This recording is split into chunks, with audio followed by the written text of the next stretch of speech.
Oh my gosh.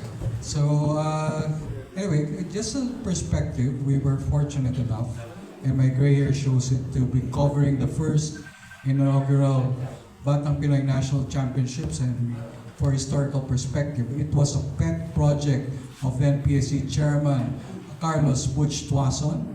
And we were able to witness the first gold medal won by Ronald Alan Gariba. That's how old I am.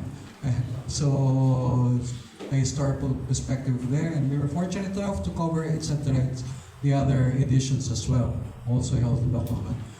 Mayor, of course, some of these venues will be available, but usually the main hub, Aratosano sa Panaad. So will Panaad be used again because there's a swimming pool there, Olympic-sized swimming pool, very good one. Then you also have the track oval.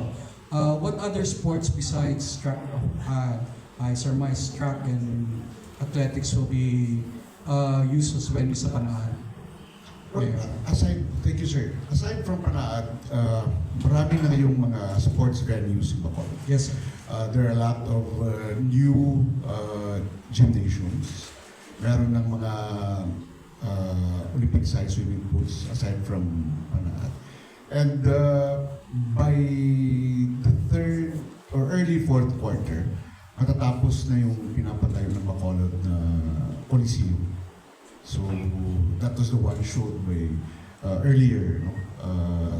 So aside from swimming and probably athletics, may mga ibang venues na napili yung Philippine Sports Commission. Kami will just provide the options, and then we let PSC decide kung anong the best talaga ng mga venues for the different sports events. You have also